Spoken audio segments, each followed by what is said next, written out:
এইদিকে অন্তর্যামী ভগবান আমার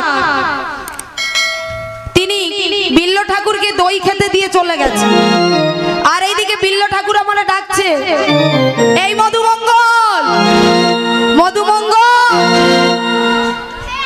তুই কোথায় গেলি রে? আমি যে তোকে দেখতে পাচ্ছি না। এমন সময় অলক্ষ্য থেকে ভগবান বলছে, বন্ধু তোমার সর্বমুখে গুজরার ঘাট রয়েছে, ওইখানে থাকো আর রাধা মাধবের সেবা করো, আমি আমার পরে আসব। এই বলে ভগবান আমার চলে গেলে।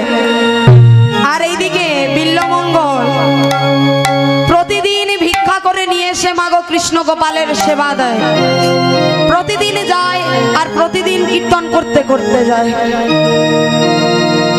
কি বলছে গো, আজও চলেছে, আজও যাচ্ছে, আর বদনে বলতে বলতে যাচ্ছে, বলে কৃষ্ণ চিন্তা নাম হ্যাঁ গোকুল চিন্তা ধাম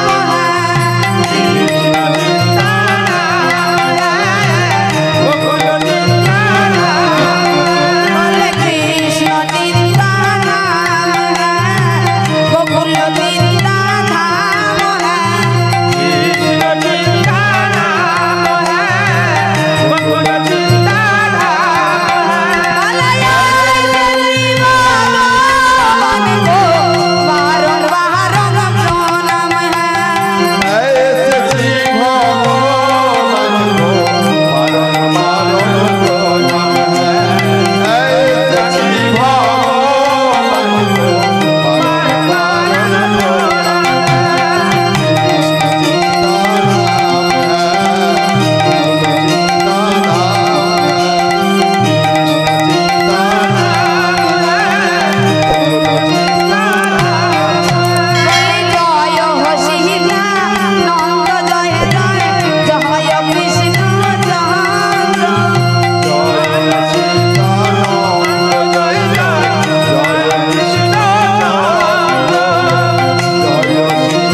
জলে ঝাঁপ দিতে।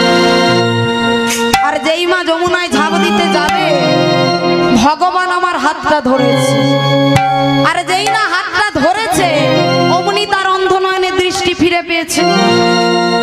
ও বাবা, এইদিকে চিন্তামণি জানতে পেরেছে যে তার ঠাকুর অন্ধ হয়ে গেছে, এখন সে মধুর বৃন্দাবনে রয়েছে, তাই ছুটতে ছুটতে আসছে, ছুটতে ছুটতে আসছে, ঠাকুর ঠাকুর তুমি কোথায়? ঠাকুর কে ডাকে? তাহলে কি চিন্তামণি এসেছে? চিন্তামণি, ঠাকুর চিন্তামণি। আরে দুজনে যখন একত্রিত হয়েছে তাড়াতাড়ি করে বিল্ল ঠাকুর চিন্তামণির চরণে প্রণাম করলেন। এ কি করছো ঠাকুর? তুমি আমায় প্রণাম করছো কেন? এ কি করছো? ও চিন্তা, তুমি আমার গুরু, তোমার জন্যই আমি কৃষ্ণ গোপালের দেখা পেয়েছি। আরে শুধু কৃষ্ণ গোপাল নয়, সঙ্গে রাধা রানীও রয়েছে, দেখবে চলো। আরে চিন্তামণি যেই প্রবেশ করেছে ঠাকুর ঘরে, দেখলেন বাবা কৃষ্ণের পাশে রাধা রানীও রয়েছে, তাই দেখে আনন্দে বলে উঠলেন, কি বলছে? ও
আর চিন্তামণিকে বলছে, চিন্তা তোমাদের অন্তিম সময় উপস্থিত হলেই তোমাদের নিয়ে যাব। আর দেখতে দেখতে বাবা অন্তিম সময় উপস্থিত হয়ে গেছে। আর ভগবানের নিজ দিব্য রথে করে তাদেরকে নিয়ে বৃন্দাবনে চলে গেলেন।